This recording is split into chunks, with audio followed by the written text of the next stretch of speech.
William Barr is your Attorney General. You may not know this. You may not, recognize this guy, but he's a big Kentucky Fried Chicken eating motherfucker who lies like a rug, who's there for no other purpose than to do the bidding of Donald Trump. He was taken to task today up on Capitol Hill as Democrats sucker punched him senseless while Republicans gave him a sponge bath. I have a couple of clips of him taking said whooping. It changes nothing. It is gratuitous, but it's necessary. John Lewis in 1963 said, "We are tired about being beat by police. We're tired of being put in jail. We want our freedom now." Mr. Attorney General, in your remarks, you indicated that we made great progress since that time, and you indicated that the killing of George Floyd was shocking. I disagree. It was outright cold-blooded murder on the streets of America, unfortunately by police misconduct. You seem to have a difficult time understanding systemic racism and institutional racism that has plagued so many. Mr. Attorney General, do you understand a black mother's or parent's talk to their child, to their son? Do you know what that is? I think I do. I don't know if you do, but Trayvon Martin, Ahmaud Arbery, Tamir Rice, Michael Brown, Sean Bell, and George Floyd. Black mothers and fathers have had to talk to their sons about police violence.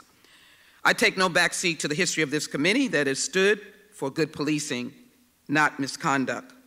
And so I ask you this question: does the Trump Justice Department seek to end systemic racism and racism in law enforcement? I just need a yes or no answer.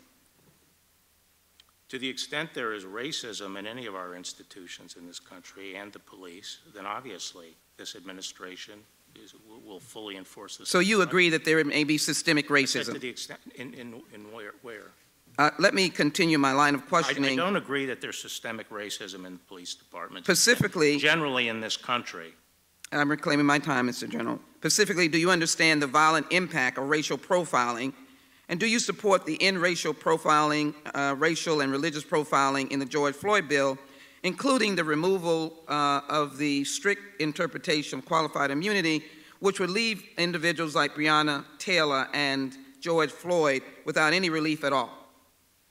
No, I'm opposed to eliminating qualified immunity, and I don't agree that it would leave the victims of police misconduct. Well, let me share with you some aspects. Without any remedy at all. I'm reclaiming my time. Let me share with you some aspects of profiling. After the death of George Floyd found that while black people make up 19% of the Minneapolis population and 9% of its police, they were on the receiving end of 58% of the city's police use of force incidents. In addition, we've seen that black men are twice as likely to be stopped and searched, Hispanic drivers 65% to receive a ticket, and Native Americans in Arizona 3 times more likely to search and be stopped. Let me ask you the questions of how we respond to that. The Justice Department has many tools at its disposal to reduce police violence, to pattern or practice investigations, a practice to end bad policing and police violence. It addresses police violence at an institution level rather than just focuses on acute cases. If you understand that, then why has your department only pursued one pattern or practice investigation since President Trump took office that could stop systemic racism? If you read my statement or listened to my statement, I did specifically acknowledge that there was a difficulty in this country with the African American community. Mr. Attorney General, I have short time. Can you just tell me why you have not done a pattern in practice? What was the reason? And you asked me what I thought the response was, and I thought the response to this is, in fact, training of police, and I think the police believe that that's a response. I was talking to a black then let chief me continue. of police. Mr. Attorney General, I want to respect you, but I have a short time. For example, 18 U.S.C. Section 242, which makes unlawful the denial of rights under the color of law. Can you defend the fact that in the first 7 months of FY 2020, federal prosecutors filed only 242 charges in just 27 cases in the Trump DOJ? And were you aware that in FY 2019, federal prosecutors brought Section 242 charges in just 49 cases in the United States. And are you aware of how many cases we've had? 184,274, which means that in FY 2019, only about 27 out of every 100,000 prosecutions was related to Section 242 charges. Do you have a reason for that? Yes, I do. I will get you the numbers on it. I don't know them off the top of my head, but actually our criminal prosecutions under 241 and 242 are extremely strong and are comparable to, if not exceed, prior administrations. But at the beginning of this year, most of the, very few jurisdictions had grand juries that were open. No grand juries. I think the reason is because it was really skinny. It was not your focus. Your focus was more to let out friends like Roger Stone and Paul Manafort, while Tamir Rice, whose case has not been taken up, was playing with a toy gun, was killed by police at the age of 12. Breonna Taylor was sleeping in her apartment when she was killed by police at age 26. And Rashad Brooks, 27, was killed just for sleeping in his car in a Wendy's parking lot. And George Floyd from Houston, Texas, known as a humble man, was murdered in the streets of Minneapolis crying, "I can't breathe." I would hope that the DOJ would focus on systemic institutional racism because there is good policing. That's what we're trying to do in the Judiciary Committee, and that's what we need you to join us on, Mr. Attorney General, and to recognize that institutional racism does exist, and until we accept that, we will not finish our job and reach the goals and aspirations of our late iconic John Lewis. With that, once Sheila Jackson Lee asked Barr about systemic racism and he said he denies that it exists in our police forces, I think the conversation would have been over, Johnson. But I do understand she needed to keep on going.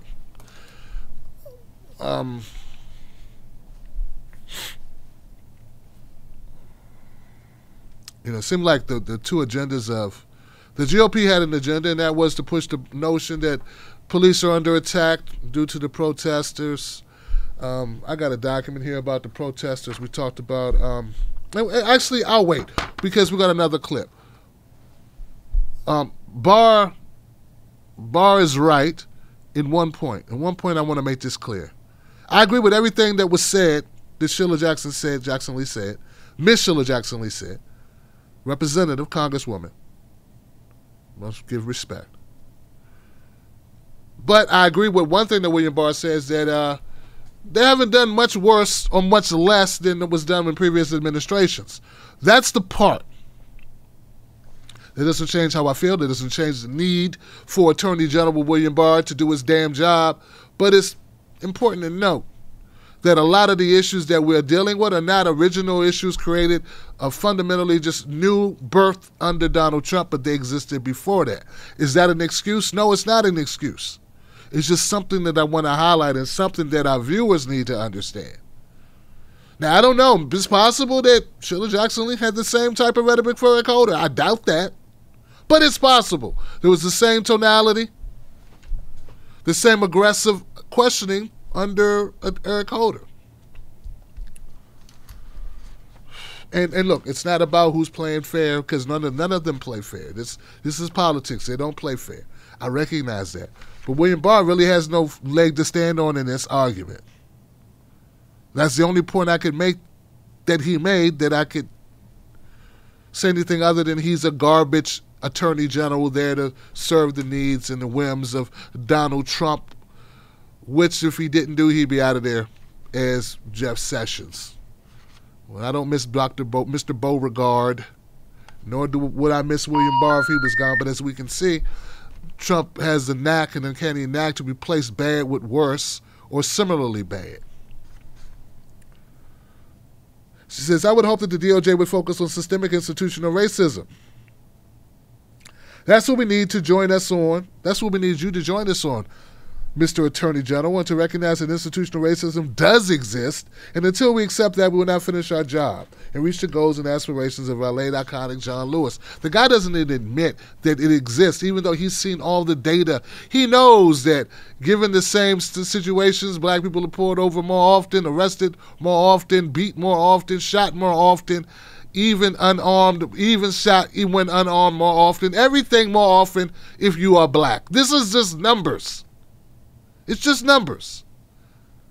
But why can I expect more of William Barr when I can't expect the same thing of most Democrats? Half the Democrats believe like William Barr. I mean, they give lip service to it, but they really don't want to accept it as institutional racism in all of our institutions, including this business that we're doing right now. This thing we're doing right now. In the media business is institutional racism. There's institutional racism everywhere. That's why it's called institutional. It's baked into the cake of the thing. It's not a one-off hillbilly in the parking lot or even a hipster in the parking lot looking down on you, condescending to you because you're black or brown or whatever you are. It's cooked, baked into it's the pillars. It's in the concrete of the building. Now, before I get too rowdy on this point, let's move on to the second clip. Will be Pramila, Representative Pramila Jayapal. She dresses down William Barr in such a way, it's a thing of art. Government putting limits on protesting, our government's putting a limit on attending church. Are they both First Amendment? Exactly. Right. Exactly. And we should treat them the same, shouldn't we? Right. Gentleman's time has expired. Ms. Jayapal. Mr. Barr, on June 1st, there were protests against the murder of George Floyd and police brutality in Lafayette Park. Let us not be distracted by you or my GOP colleagues as to what these powerful and massive protests were actually about. They were about the persistent killing of black bodies by law enforcement, and finally, an awakening in America of the conscience of our country. Back into a live show. And yet we are your response, Mr. Barr, now. was to direct federal officers to close in on the protesters and to use shields offensively as weapons, tear gas, pepper balls, irritants, explosive devices, batons, and horses to clear the area just so the president could get a photo op. So I do want to ask you, do you think that your response, do you think the response at Lafayette Square to tear gas, pepper spray, and beat protesters and injure American citizens who were just simply exercising their First Amendment rights was appropriate? Well, first, it's my understanding that no tear gas was used on Monday, June 1st. Mr. Barr, that is a semantic distinction that has been proven false by many fact checkers. How is it semantic? Do you think? How is it semantic? Tear gas is a particular compound. You talked about chemical irritants, and it has been proven false by reports. So just answer the question. Do you think that it was appropriate at Lafayette Park to pepper spray, tear gas, and beat protesters and injure American citizens? Well, I don't accept your characterization of what happened, but as I explained, the effort there was... Mr. Barr, I just asked for a yes or no, so let me just tell you, I'm starting to lose my temper. According to sworn testimony before the House Natural Resources Committee by Army National Guard officer Adam DeMarco, who was there, this was, quote, an unprovoked escalation and excessive use of force against peaceful protesters. Well, I don't remember DeMarco as being Mr. Barr, excuse me, involved in any of the decision making. Sir, the president told governors on a telephone call that the way to deal with the protesters of police brutality and systemic racism like in Lafayette Square is that, quote, you have to get much tougher. You have to dominate. If you don't dominate, you're wasting your time. These are terrorists. And he also talked about you on that call, sir. Here's what he said. He said, the Attorney General is here, Bill Barr, and we will activate Bill Barr and activate him strongly. Do you remember that call, Mr. Barr? Yes, I do, but he wasn't talking about protesters. He was talking Mr. about Barr, rioters. Apparently the president believes that you can be activated to implement the president's agenda and dominate American people exercising First Amendment rights if they're protesting against him. But let's look at how you respond when the protesters are supporters of the president.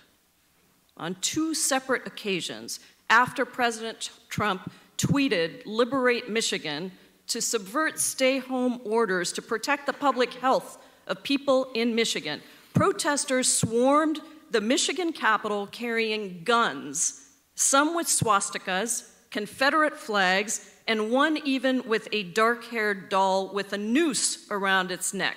Are you aware that these protesters called for the governor to be lynched, shot, and beheaded? No, You're not aware of that? I was not aware of it. Major protests in Michigan. You're the Attorney General, and you didn't know that the protesters called for the governor to be lynched, shot, and beheaded. So obviously you couldn't be concerned about that. Well, there are a lot of protests around the United States, and on June Attorney 1st, General I Barr, was worried you about seem the to be District of engaging Columbia, in which is protests federal. in certain parts of the country. You're very aware of those, but when protesters with guns and swastikas and I am Confederate aware of flags, excuse me, protesters Mr. in Barr, the this federal is government. my time and I control it. You are aware of certain kinds of protesters, but in Michigan, when protesters carry guns and Confederate flags and swastikas and call for the governor of Michigan to be beheaded and shot and lynched, somehow you're not aware of that. Somehow you didn't know about it, so you didn't send federal agents in to do to the president's supporters what you did to the president's protesters. In fact, you didn't put pepper balls on those protesters. So the point I'm trying to make here, Mr. Barr, that I think is very important for the country to understand, is that there is a real discrepancy in how you react as the Attorney General, the top cop in this country, when white men with swastikas storm a government building with guns. There is no need for the president to, quote, activate you because they're getting the president's personal agenda done. But when black people and people of color protest police brutality, systemic racism, and the president's very own lack of response to those critical issues, then you forcibly remove them with armed federal officers, pepper bombs, because they are considered terrorists by the president. You take an aggressive approach to Black Lives Matter protests, but not to right-wing extremists threatening to lynch a governor if it's for the president's benefit. Did I get it right, Mr. Barr? I have responsibility for the federal government, and the White House is the seat of the executive Mr. Barr, let me branch, just make it clear. You are supposed to the Michigan represent authorities the can people handle of the United States of America, not violate people's First Amendment rights. You are supposed to uphold democracy and secure equal justice under the law, not violently dismantle certain protesters based on the president's personal agenda. Gentlelady's time has expired. Mr. Chairman, I would like to ask unanimous consent to also introduce into the record a report from the MIT Election Data and Science Lab, which says that over the past 20 years, more than 250 million ballots have been cast by mail, and the fraud rate is 0.00006%. Without objection, Ms. Reschenthaler. Thank you, Mr. Chairman.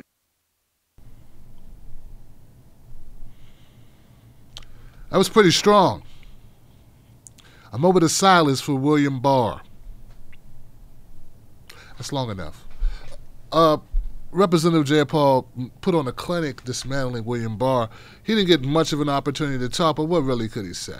I mean, the actuality, the fact is, he's trying to hang his defense of not acting or his actions. He's trying to mitigate his actions in D.C. and other places such as Portland by saying we had violent demonstrators, violent protesters.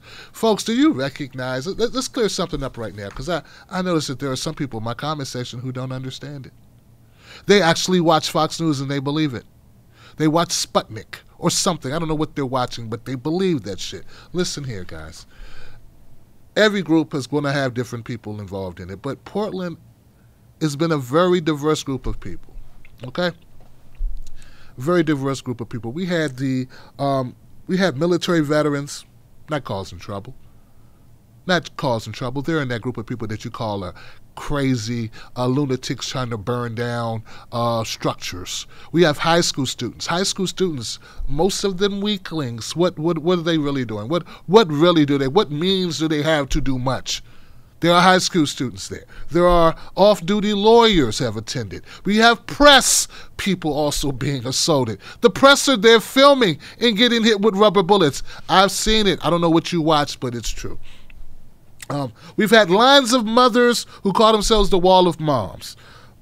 off-duty lawyers, all of these people are in this group that you say are violent demonstrators who are anarchists taking over the world. First of all, an anarchist is an ideology, not undifferent than conservatism or liberalism. It's just the way that you see the world view, okay? That this didn't mean that they are overthrowing the country just because they think the country should be overthrown. Okay, that's so you can't just say that. That is nothing but a gaslighting word. And as I stated, hey, the only lights I stop for are red lights. I don't stop for gas lights, and you shouldn't either. Don't be brought in by BS. Barr claims that the protesters used tasers, pellet guns, slingshots against federal officials and federal officers, but there's been no documentation presented to affirm that. According to our records, though, they say about 28 officers have been injured. 28 officers have been injured in various levels of severity.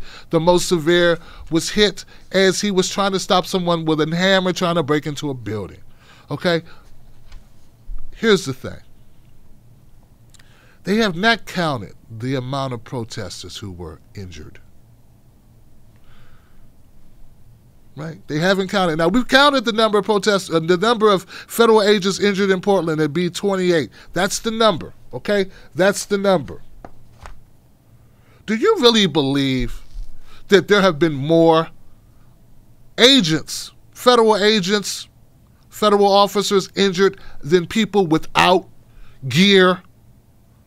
Have you looked at what these people are wearing? And look, remember back in the day, the old football teams where the helmet had no face mask? These kids are out there with less than that and they're playing football, some of them. Okay, do you understand what I'm saying? Barr actually sat up there and asserted that there are more federal officers being hurt. Not in this clip you saw, but later on in the day, after he was cross-examined by a Republican, he asserted that there were more officers being hurt than civilians. That the civilians were doing the attack and that they are the aggressors. And you believe that. You literally believe that people with chest pads, vests, knee pads, helmets, riot gear, the whole works, are somehow coming out taking the brunt of it, getting the worst end of it, than moms, soccer moms, wine moms, guys in shorts, retired vets. You really believe that?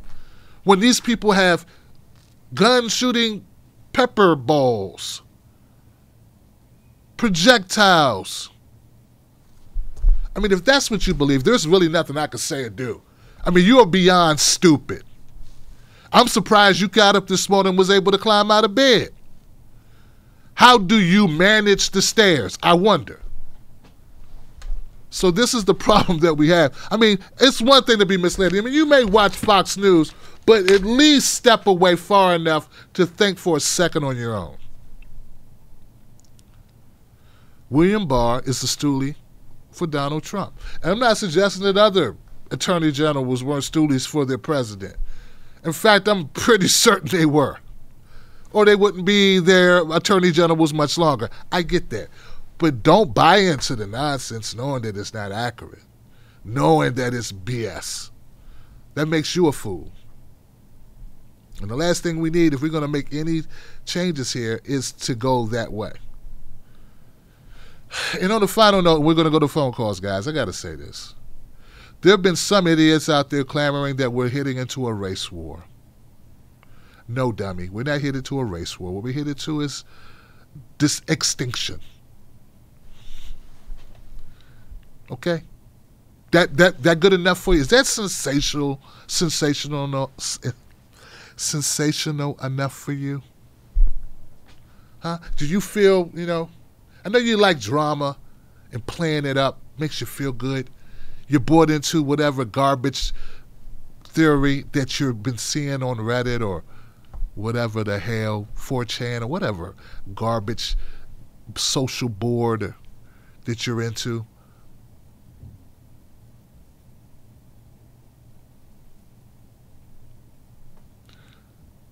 Whether you believe it or not, Donald Trump fans the flame of racism.